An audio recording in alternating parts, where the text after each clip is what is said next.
Okay, good morning, everybody. I think we're about ready to start. We're about at 9:02. So thank you all for coming who are in person, and thanks for everybody who's logging in today. My name is Kelly, and today I'm hosting the Bureau's own Ollie Duffy, who is going to be presenting his work on hydrogen storage in salt caverns. Before we start, I'd like to start with a couple of reminders. So please, everybody, hold your questions until the end.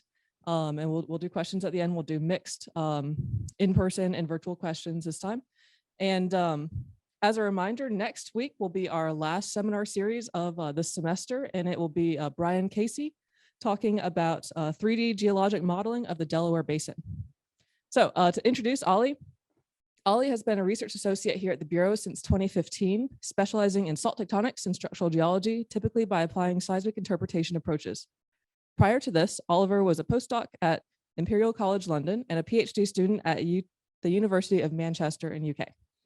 During his research in the UK, Oliver tackled questions relating to fault geometry and growth and rift structural styles, focusing on the North Sea region. At the Bureau, Oliver's research has explored salt tectonic processes in a diverse range of salt-rich basins such as the Gulf of Mexico, the pre-Caspian Basin in Kazakhstan, and the North Sea. Recently, Oliver has been working with Lorena Moscardelli as well as the STAR and GeoH2 groups to assess how salt tectonics may influence the potential for large-scale hydrogen storage in salt caverns, both in Texas and beyond. This is what Oliver will be talking with us about today. So Ollie, take it away. Thank you, Kelly.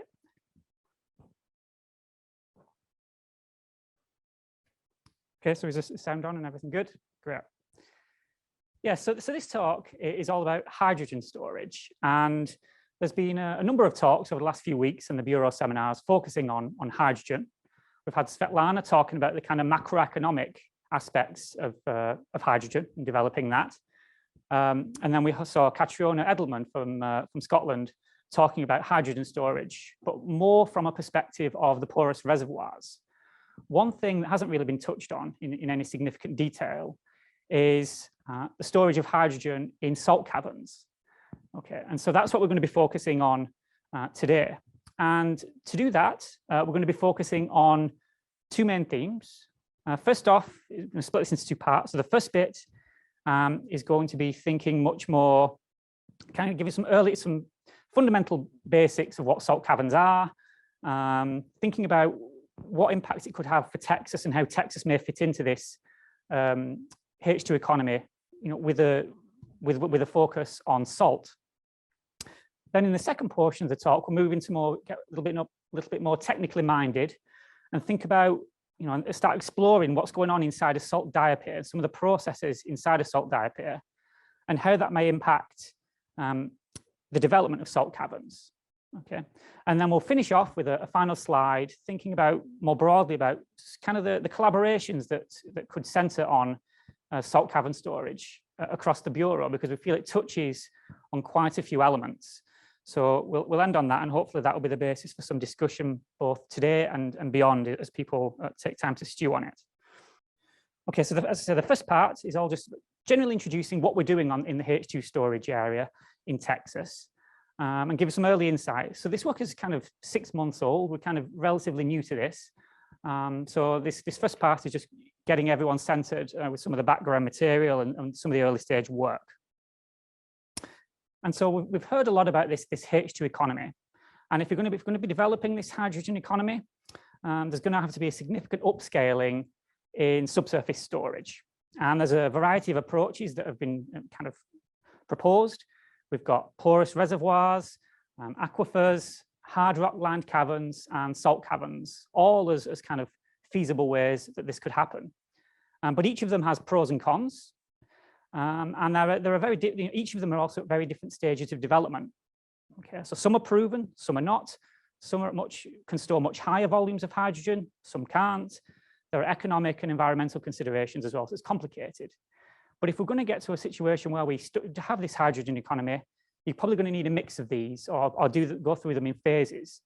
And so salt caverns are particularly valuable in that they are the only one that's actually proven and the only one that actually stores hydrogen today. So we've got some examples here from this view of Texas, where 3 of the 4 places in the world actually store hydrogen in salt caverns are in Texas. So they're in salt domes in Moss Bluff, Clemens, and Spindletop, very famous salt dome.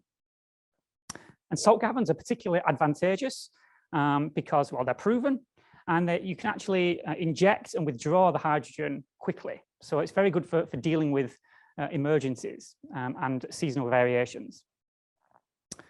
And of course, we know Texas is very rich in salt, so we really want to think about how can we expand this in Texas and how might this work? So that is our question today in this first part. So what is the potential for large-scale hydrogen storage in Texas salt? Now, a simple thing, salt caverns, what are they? They're essentially voids that are leached into bedded or domal salt. So you drill a well into the salt and you pump preferably fresh water down into there, and it will leach out a cavern. Okay, and those caverns can be used. This is a technology that's been around for a long time. Caverns currently used to store brine, to store oil, gas, hydrogen, compressed air, so that they can be used for many purposes. And I think an interesting thing to think about is it's something about scale. So when we think about a kind of salt dome, actually this is an example of a salt cavern here, which is schematically drawn, and the scale of that is 200 feet wide by 2,000 feet tall. Now, when we put, for context, if we put the Empire State Building in there, these salt caverns could engulf the Empire State Building. Okay, and given that each dome can hold maybe tens of these salt caverns, their potential for storage is quite large. Now, what are we here at the Bureau doing on this to try and get an understanding of this Texas geology and how it might fit?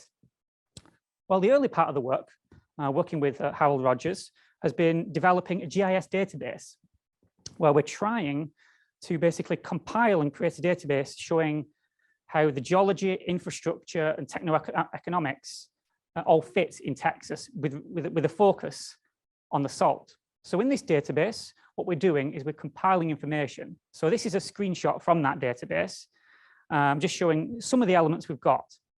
So we have, for example, here in the Permian Basin area, we have the outline of the Permian Basin salt. We have these red dots, which are the locations of Texas salt domes. Okay, and these triangles show the location of existing salt caverns. Okay, so we can, and when we look at the salt domes, we're not just putting a dot, where these salt domes are. We're actually trying to collate information such as the geometry, the evolution, key literature, what the existing salt caverns are, their existing volumes, and so on.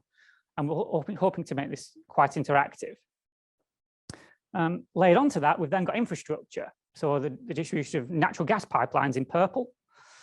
And then the hydrogen infrastructure, which is the blue line. So we can see we've got this hydrogen infrastructure down here with these yellow dots being steam methane reformers, or effectively hydrogen plants. And what we're doing here is we're building this database, and we're taking advantage of the wealth of data available in the Bureau. People have been looking at this a long time ago, 70s and 80s, people were looking at it in terms of radioactive waste potential in salt domes. So the likes of Martin Jackson and Steve Senny collated so much information, needs digitizing and updating, but there's a lot there. Now, when we think of the Texas salt, we can essentially split it into two. We have the Permian Basin. We have the salt in the Permian Basin outlined in red here. And this is bedded salt, looking something like this schematically. Whereas the salt down in the Southeast Texas, on the Gulf Coast, East Texas Basin, and South Texas is domal. And that's represented by these green dots here. So these are green dots. Now, for the rest of this first part of the talk, I'm just going to make some very simple inferences regarding the differences and how things might work if we were to develop a hydrogen economy based on salt in West Texas versus the Gulf Coast. So the bedded salt of West Texas versus the domal salt in the Gulf Coast. I'm going to start off with perhaps the more obvious one, which is the domal salt in the Gulf Coast. So this is a screenshot from the database, just zooming in a little bit more, and you can see we have the coastline and we have Houston located in and around here to get everyone's eye in. Now, some of the key things we can see here is we've plotted these green dots, which again are the salt domes. But these dots are filtered according to the depth of the top salt. So essentially, these green dots are telling us where we can have salt domes which are shallow enough to contain, those large Empire State Building sized salt caverns. Okay, and just for general information, salt caverns ideally want to be between 500 and 2,000 meters deep. That's the interval we're looking at. We've then obviously got the natural gas pipelines in purple, and as I mentioned before, the same color scheme as before in terms of the infrastructure. So when we're thinking about the Gulf Coast area,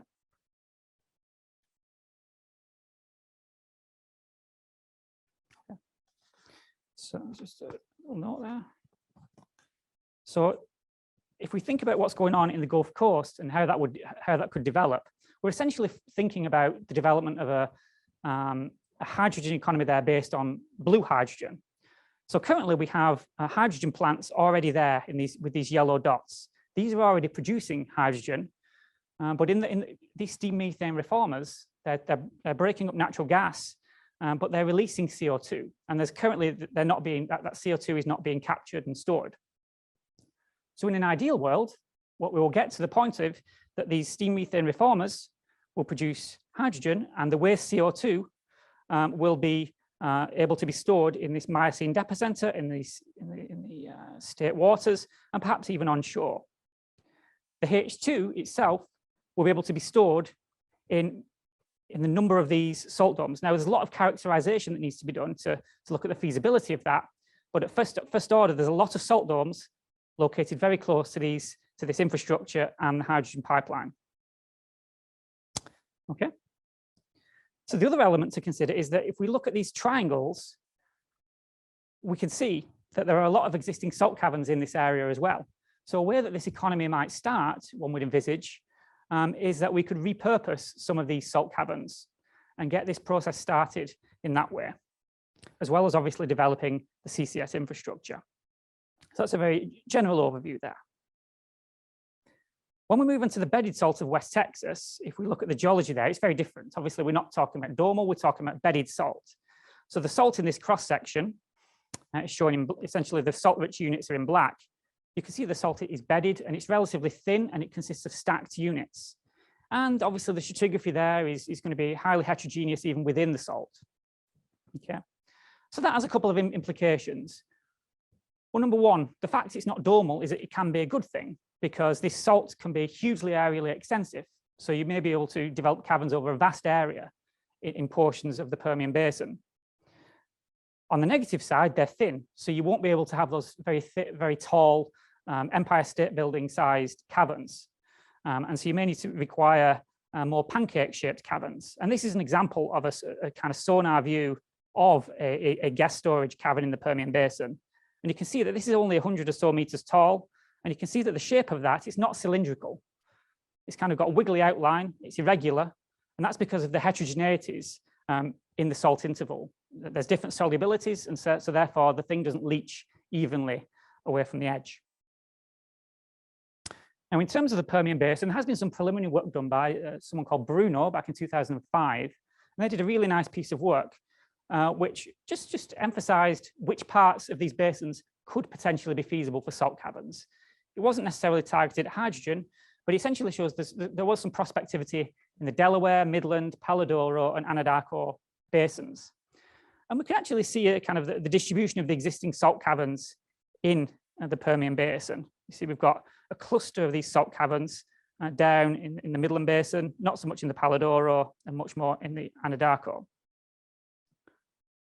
I think it's also important to say that in general, well, there is no hydrogen storage currently in the Permian Basin, and there is actually quite limited gas storage in there as well. You can see a few of these green triangles. So there's clearly some development needs to be done and a lot of understanding of the heterogeneities within that salt that needs picking apart, of which I'm sure many people in the Bureau have experience of. So we've got this basic start from this paper, but I think what we have to do now is we have to quantify the potential storage. Theoretically, what may be technically able to be realized and what is actually realizable. Okay, so that's going to be a significant piece of work that can be done. And just putting things into context in terms of the kind of techno-economic side of things, when we think of the Permian Basin, if we're going to envisage a hydrogen economy around that, focusing on salt, we're typically going to be focusing on green hydrogen potential. So the reason why we're dealing with that is because West Texas, with the outline of the salt shown here, is very rich in wind and solar. So that process, so what you could do is you could capture that wind and solar, use the electricity from that to split water by the process of electrolysis and create hydrogen that way, in a very clean way. From there, you could potentially store that hydrogen in salt caverns in West Texas, or you could potentially transport that and store them in salt caverns down, or salt caverns or porous reservoirs in the Gulf Coast area. But this is, this may be pie in the sky for now, and this may be something that maybe is maybe a decade or so down the line, where you've got to lower the cost of electrolysis. It's too expensive currently. And there are also some issues that probably people in the Bureau would be good at tackling. So because you're going to be leaching these salt caverns, you need a lot of water. How are we going to get that water in West Texas? Does the water balance work? You also need to dispose of the brines, and you're a long way from the coast. So there are some issues that need thinking about there. And you're also a long way from the Gulf Coast and the connection to the main emissions market. So that's just a quick fly through of some of the simple differences between West Texas and the Permian Basin. And so if we think back to that initial question, so what is the potential for large-scale hydrogen storage in Texas? Well, at this very early stage, I mean, it's very high. You've got a lot of salt, you've got well-developed infrastructure, and you've got this, this vast amount of renewable energy in West Texas that if it could be harnessed, could be really useful. I think you probably, I guess, the general feeling is you'll be focusing on blue hydrogen to start with, centered around Houston or around the Gulf Coast at least, and then potentially changing through time, evolving in towards that more electrolysis-based system in West Texas if the challenges there could be met. But there's a lot of research to be done, and we'll come back to that in the last slide of the talk about when we think about some of the collaborations that we could develop. So that's part one. So in the next part, we're going to move, as I mentioned, a little bit more technical, thinking about what's going on inside salt domes. And ultimately, so the mention here is all about the origin and distribution of heterogeneities in salt domes. And ultimately, the reason this is important is, these salt bodies, they're not homogeneous. They're not just big blobs of halite in the subsurface. They're heterogeneous. They contain a variety of lithologies, sand, shale, anhydrite, halite, potash. They contain all sorts of contorted structures, textures, shear zones, and the salt does not flow uniformly within them. So there is a lot to understand to understand about these bodies, and that's going to vary between different basins as well. So ultimately, we're trying to, if we can understand the heterogeneity within these salt domes, it may help us predict, where these heterogeneities are, so that when people drill these caverns, they can safely place them. So yeah, so why do we want to look at salt stock heterogeneity? So this is also applicable to drilling for oil and gas in these systems as well. But from a H2 perspective, if you drill your well into the salt, there are risks associated with that. You may get unexpected pressures if you don't know, if it's not just the pure halite and you weren't expecting it. You may get blowouts, or you may get unusual things like this, where if you have your well going down into the salt, the flow of that salt can actually displace and shear that well casing, or may potentially buckle it, because depending on the salt flow direction inside the salt body. Understanding heterogeneity is important because it can affect where you place your salt caverns. Generally, you want to place your salt caverns in nice halite, nice clean halite. It's predictable, the properties are predictable. That's where you go. So this is an example from Europe. Salt caverns are in the nice clean halite there. They're avoiding the more complicated stuff. when you actually dissolve and leach out the caverns themselves, the geometries can vary depending on the geology, because there's different leaching properties, different solubilities. Or if you have shear zones, for example, when these caverns leach out, the geometry can vary. And in some cases, this can lead to caverns unexpectedly connecting up to one another. So here we've got some sonar views of salt caverns, and you can see they're not all cylindrical. This one's got like a wing shape where the leaching patterns followed shear zone or a potash bed. And there are also mining dangers. So what can cause heterogeneities within salt stocks? Well, the first off is the fact that you could have salt initially deposited in its Usiglio sequence or with shales and carbonates inside there. So you may have, imagine just you have your layered salt, such as something like this. And as the diaperism occurs, those initial layers and lithological variations will be pushed up into the diaper. So you've got lithological variations in the diaper. You may also have gases and fluids that can seep into the diaper from either from the side, from above, or from being trapped in the original lithologies themselves and then pushed up into the diaper. But what we're going to focus on today is shear zones. Okay, so shear zones exist inside salt diapers. And the reason these are important is that the salt body doesn't move as one. A salt body moves as a series of smaller masses. And these smaller masses of salt move at different rates, in different directions, and at different times.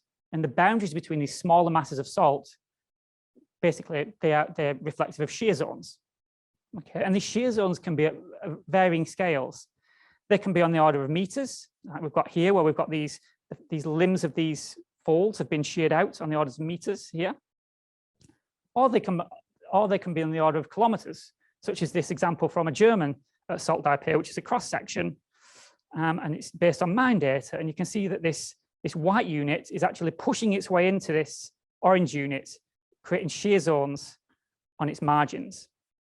Okay. Now, shear zones in salt stocks have been documented. There has been work, particularly in the Gulf Coast and in the Zechstein, documenting them. So the work from Donald Kupfer, he described some of these based on the 5 Islands salt domes in Louisiana. But what's kind of lacking is an understanding of where they are distributed and why, and how that fits to the salt tectonics and what's going on inside the salt diaper. And that's what kind of we want to tackle over the coming years. And this work is just the start of that to kind of lay the groundwork a little bit. So if we think about trying to predict where these shear zones may be, the best example we can find in the solution mining community is something that looks something like this, where we have a salt stock and we have these shear zones, these vertical or subvertical shear zones projecting down into the diaper in this pattern.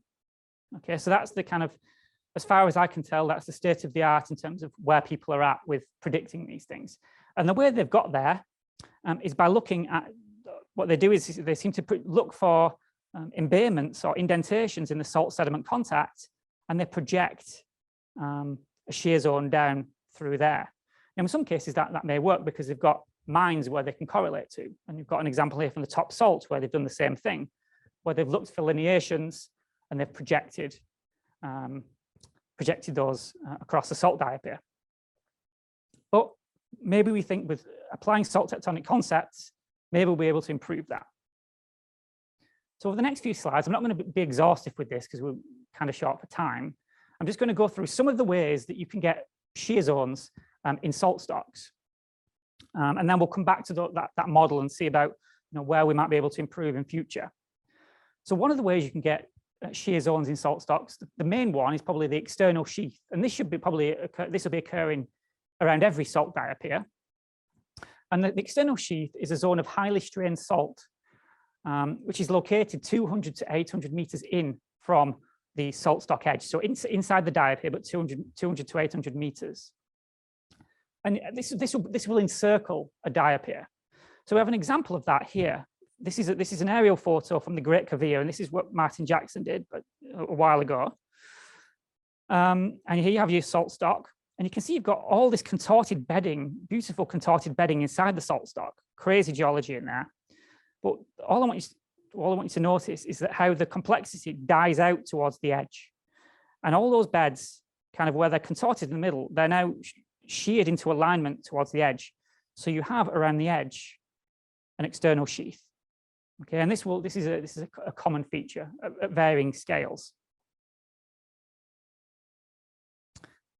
Another way of getting shear zones in stocks is due to the effect of local pressurization, where certain parts of the salt become pressurized more than others. And when they're pressurized, they create streams of salt. And those salt streams at their boundaries will have a shear zone, whether it's gradational or sharp.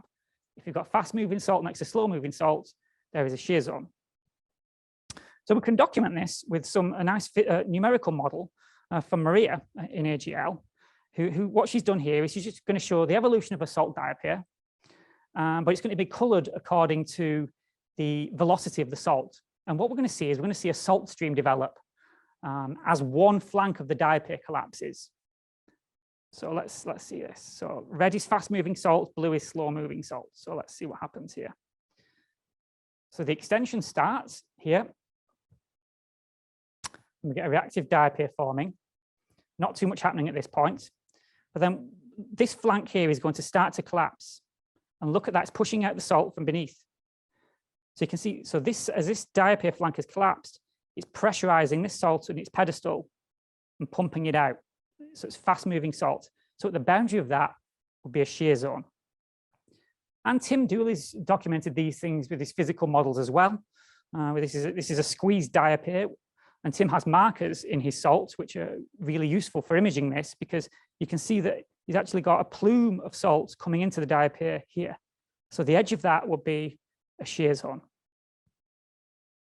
So we think those types of shear zones, they're complicated. We've just shown those in 2D. If you think about those in 3 dimensions, the location of where may be pressurized around a diaper at a given time may vary, and through the history of a diaper. So these ones will be complicated, but they're like, they're going to be there. So the next way to develop shear zones is anywhere in a diaper where you get salt which is effectively trapped from moving. So one way that can happen is on a salt sheet, where the salt extrudes at the surface, and if it flows over perhaps an irregular base of salt. In this case, this work is based on the Zagros from Chris Talbot. The lower salt here, essentially, it encounters the base salt relief as it flows away from the diaper, and essentially becomes pooled and static. Whereas the salt above it is free moving and it's unobstructed. So a shear zone, essentially, it just slips off the top there and keeps moving. So you have a shear zone offset into the sheet. Now you can take that principle and you can imagine it inside the diaper now, thinking about that as the diaper wall. So inside the stock, the salt is essentially going to be moving upwards vertically. But if the salt sediment interface at the edge of the diaper is irregular, maybe you've got a sheet, maybe you've got a geometry that looks something like this. The upward moving salt again would be static, and the free moving salt would form a shear zone inside the diaper. Okay, so we think that's going to be fairly common as well.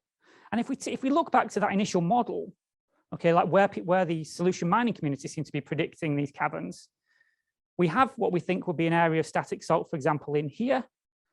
Okay, and so you may expect the shear zone to be going something like that, as the upward moving salt in here shears off. Another way of kind of what we think is going to be fairly common is where shear zones develop where you've got compositional layering. So we know our salt diapers contain these lithological variations, and if we think about the Gulf Coast, okay, it's got less compositional variation than the Zechstein salt, for example. But in there, you're going to have your layered salts, and as that salt gets pushed up the diaper, it may get tilted up to vertical. And if you have potash or very slippery salts inside your salt diaper, those may be exploited as shear zones. So the boundaries between the slippery salts and the non-slippery salts. Okay, so you may see shear zones, subvertical shear zones inside your salt diaper, and predicting those would be all to do with that understanding your compositional layering. And the final example just for now, is all about, the terminology is perhaps strong. It's for those not involved in salt tectonics, intrasaltolocthenous sheets. Essentially, all that means is that inside the salt, you get layering. Here we have the top salt shown in red. And so all this geology below that red line, dashed red line, is salt, or it's the part of the salt interval. And if you've got more competent beds within the salt, such as anhydrites or carbonates, if that bed gets disturbed due to tectonics or something like that, if it's underlain by perhaps less dense or more mobile salts, that less dense mobile salt can actually inject its way up higher into the salt sequence. So then you ask, well, how does that create a shear zone? Well, you're going to have salt flowing over and around the edge of this more fixed anhydrite layer. Okay, so you'd expect shear zones at the margins of those. Okay, and that's been documented, well, at least the principle has been documented in the Santos Basin. So just to finish off with a couple of sketches before we go on to the collaboration slide. So we started off with this initial predictive model, something like this. And we're not trying to solve all that at once. It's a very difficult question to address. But what we want to do is at least take a first step towards that. So we've actually now gone in and just sketched up very schematically the predictive locations of where we might consider seeing shear zones in a salt stock if we include salt tectonic concepts. So this is an example from a salt dome, perhaps analogous to a Gulf of Mexico salt dome, which is compositionally uniform, got a low percentage of impurities in it. So here we have the external sheath. So the red areas, so the darker areas, are where we expect shear. So we see maybe around the edge of the salt diaper. We may expect shear at the margins of that fast-moving plume. We may expect subvertical shear zones exploiting those slippery sylvites inside the salt. And we may expect shear zones at the edge of this static salt, where this salt in this wing is trapped and static. And so you expect a shear zone cutting it off as the vertical salt movement in the core of the diaper takes precedent. So we think, to be honest, I think all diapers around the world will contain some element of these shear zones, and they've been documented. But if you add in more compositional heterogeneity into the salt, something which is particularly common in Brazil, in the Levant margin, and in particular in the Zechstein, which is going to be a core basin for the development of these salt caverns, you may end up with some other ways that you can develop shear zones as well. So this is just an example. Now we're assuming that the salt is compositionally heterogeneous, so it contains these purple units, which may be anhydrites or carbonates. And so we see a whole other swathe of ways you can get shear zones now, where we've got loose inclusions which are moving in the diaper. We have those intrasaltolocthenous sheets which are exploiting as the deep salt moves shallower and breaks apart layers in its way. We've got more competent beds which may localize strains. You may see folds and thrusts and boudins and so on. I think so. Essentially, what we're getting at is that the more compositionally heterogeneous the salt, the wider the range of ways of developing shear zones, and the more work that needs to be done. So ultimately, we want to get to the point where we can perhaps start to predict where these shear zones, and this is just shear zones, by the way. We also need to focus on the lithologies and the gases and fluids to understand really what's going on in terms of the heterogeneity. But this is just the first step. And so we think by including the salt tectonics in this kind of thought process, we can get there, but it's very early days. And so I should also add on this type of thing, we're also collaborating, starting to talk to salt cavern companies who seem to be on the same wavelength with this. That this prediction is what is needed, but it's a difficult question. So that's that. So the final slide is a little bit of food for thought. So we've kind of gone through there some overview of what salt caverns are, how it fits in with Texas, and then some more technical stuff thinking about salt tectonics. But I just put this slide together with Lorena, trying to think about how this could lead to some collaborations across the Bureau. And this, so essentially, we've centered this on salt cavern storage, but this is just essentially where we see areas where this topic touches areas of interest across the Bureau. And now some of you may have also already started on this and may have already thought of this type of stuff, and I may have also missed stuff out. So if I have, apologies. But I'll just touch on some of the kind of the larger scale ones. So some of the obvious ones as we've gone through, I should say, is clearly we've talked about this blue hydrogen technology. So there's a clear going to be, if we're going to use salt, there's going to have to be some co-location with the CCS group and thinking about how these systems are going to develop and can we tie that in and around salt. Obviously, we've got the link with the AGL group and SaltTectonics about understanding this, what's going on in these salt diapers, and maybe some work with the geomechanics folks there in terms of looking at the salt cavern behaviors and placing them and looking at the stresses around them. We've talked a little bit about some of the techno-economic stuff. So that's involving Ning, thinking about the value chains and how some of the information we can get from this inventory could feed into that. But now let's focus on some of the other ones that we haven't really talked about. So I think there's a clear gap. I mean, the Permian Basin, if we're going to develop this to think about the potential for developing storage caverns in the Permian Basin, we need to understand the geology of the Permian Basin. Now, people have been doing that for the Bureau for decades.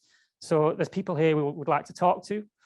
And trying to characterize the heterogeneity within the salt in the Permian Basin is something we would like to do, and also quantify that storage potential. There's an element of focus that would require some geochemistry in this topic. So we'd like to, if you want to understand the contamination of the gases, how fluids and gases get into these salt domes, how you may contaminate the hydrogen and gases stored in your salt domes.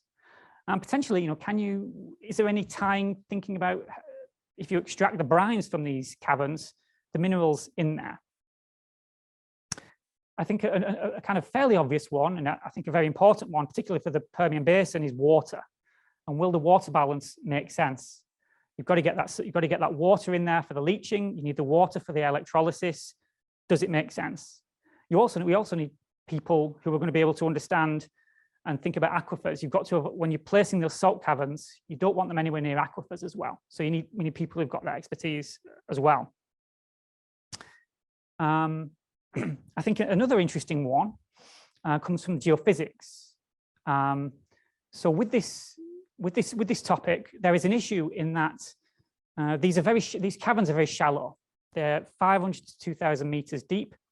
And a lot of existing seismic data is targeted deeper than that for oil and gas purposes. And really, we want to be imaging, we need to delineate the edge of salt in the shallow section. And it's, the current data, it's not great for that. Now, there are some processing techniques. People seem to be centering on RTM processing, and that seems to be working reasonably well. But we wonder, well, whether we can do that on a larger scale and quicker. And are there any other novel geophysical techniques from people to maybe understand the edge of salt, but also to be able to image what's going on inside these salt diapers? Unfortunately, a lot of these structures are going to be vertically oriented, which is not really good for seismic data. The energy just doesn't come back. But there are people dealing with, borehole seismic. But is there anything like resistivity? People who deal with the geophysical topics, do they have any input into this, and could they help? So that's probably, I'll probably leave it at that. And yeah, if anyone has any thoughts on that, and either now or when they've had some time to think about it, please get in touch and we'll be happy to talk. And so that's everything. Thank you.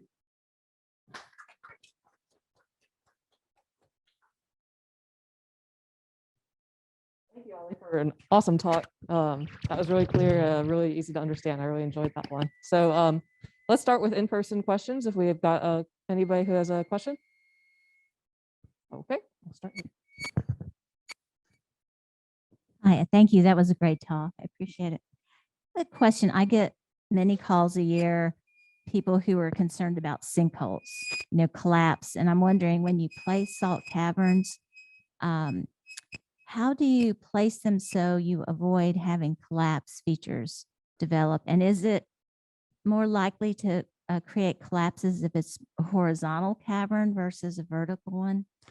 Well, this is a good question. There was actually someone in the Bureau looked at this, Mulligan, back in the 80s. So if you want to have a look on that piece of work, I mean, for each cavern, you have to do all that kind of subsidence analysis, and a lot of it does come down to the depth at which the caverns are. So if they're kind of shallow and and you don't have a very big roof of salt above your cavern, it's more prone to subsidence. So you would have to think about this. Also, if you've got an area where you've got a big cavern field and you've got lots of salt caverns extracted, that can make these things more prone to that type of system, collapse system. So people are aware of this topic, and I think it's just done on an individual basis, I would say, and you have to factor, it's just basically a lot to do with the depth and the strength of the overburden. But it's definitely a risk, but I'm not sure whether it's the highest risk issue, but there are people looking at it. Thank you. Great. Okay, we'll take Tongwei. And thank you. It's really great talk and learn a lot. I find that the in-person meetings really play a different role compared to the look at the virtual meeting. Yeah. So I have one question when you're talking about the compositional layering. And in particular, hydrogen is a very strong reducing agent.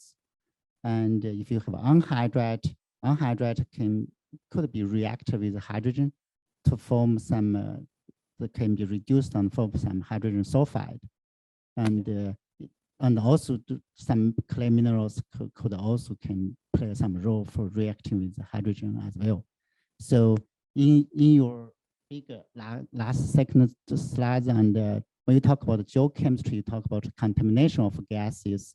Do you think about including this kind of reaction, chemical reactions, and could be affect your Absolutely. hydrogen storage as well? Yeah, no, that's a really good point. And it's something that's come up with the GeoH2 group as well. We've been looking at these. Yeah, the anhydrites, absolutely. Some of there's the contamination from the lithologies you have to be very careful of. You want to avoid those anhydrites, most definitely. There's also potential issues with microbes as well. That's a whole other world, but that's not necessarily something that the Bureau is an expert in. So that needs focused work. In the Permian Basin, that's probably maybe in the domal salts, that's probably going to perhaps less of an issue. But when you're going through bedded sequences and it's all there's no way of avoiding it.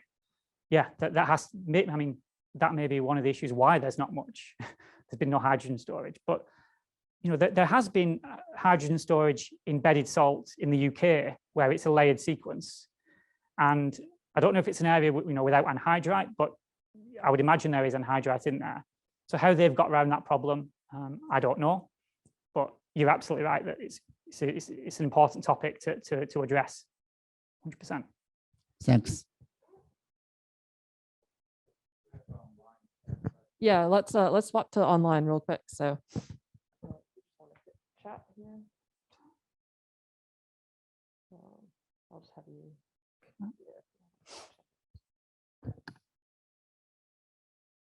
I'll ignore the hard ones.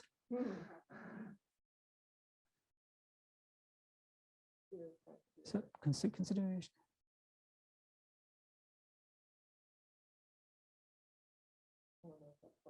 Yeah, so the first question is Peter Price. So what about the consideration of the intersection of down to the basin faults with the salt stock? So I guess I'm not 100% clear where that's heading, but I guess you're talking about normal faults, perhaps on the crest of a diaper. In terms of the intersection of them. So I think, so yes, in terms of the crest of a salt diaper is often extensional because you've got kind of outer-arc stresses. Some of those can sometimes get close to the salt, and you can also get extension where when you get regional extension, it kind of localizes in on the salt, and so the extension is focused above them. And some of those normal faults may potentially propagate down into the top of the salt. So we kind of had that on the sketch. We actually didn't have time to talk about that, but it's definitely something to consider. Yes, that those faults, those normal faults, crestal faults, are something you need to be aware of. So then there's something about salt dome collapse, such as Bayou Corn. So the salt dome collapse, I guess that kind of touched on what Linda was mentioning about the subsidence, I would assume. So maybe if you've got collapse of your void, collapse of your cavern, it is a risk, but these things have been, people have been drilling these caverns for 50 years. I think they can do it, but they do have to take care of that. Yeah, in terms of the collapse of the salt dome itself, I'm not so sure quite where, I mean, misunderstanding that. So HGS. So can porous media be used for HGS? So HGS, what is HGS? Does anyone know HGS? Hydrogen geological service. So yeah, so that's a very important point. Yes, very important point. Yes, so we focused on salt, but porous media. There's a lot of research going on at the Bureau in the GeoH2 group, looking at porous media for storage of hydrogen. And some of the advantages of the porous media are that it could potentially store much more volume, and you have a working system that can store in, can seal in your hydrogen if you've had a gas field or something there in the past. Absolutely. There are some issues with that, with the porous media that need consideration. I think the amount of cushion gas in them, I think, is quite high compared to salt caverns, and they're not technologically proven. But I think in terms of the porous media, the research is ongoing with that. It's not proven, but when it comes, that will be very high volume, very important process to store the amount that we need. But it's a more slow burning approach in that you can't fill them up and empty them as quickly as you can with salt caverns. So this is going back to that issue of the portfolio. You need maybe salt caverns that can be tapped really quickly, and then these porous reservoirs which may store the large volume to reduce the emissions. So that's that. So then Peter Eichelbull talks about what's the industry practice for releasing brine into the ocean. Does the brine have to be diluted? High density brine will be toxic to benthic life. My simple answer there is I don't know. I'm not actually sure how that works. I don't know if anyone else in the audience is. Yeah, I simply don't know. Some of the salt, maybe someone in the chat who's a salt cavern person, maybe they will know that. I'm afraid I don't. I think that's it. Yeah, I think that's everything. Okay, do you have any more questions in person? Marcus. Yeah, great talk, Ollie. Hey, a question, kind of getting back to being able to do some geomechanical modeling. Do we know enough about rock properties besides halite for the other salts, or to be able to put together meaningful models, or do we need to collect more basic data on rheology of like sylvites that you mentioned, or for potash? Yeah, so again, the simple answer is this is not work that I've been doing. So the likes of Maddie and Maria and Nicole Inaku work on this type of problem. They use constitutive models in their geomechanical models for salt, and I guess they're largely dealing with halites.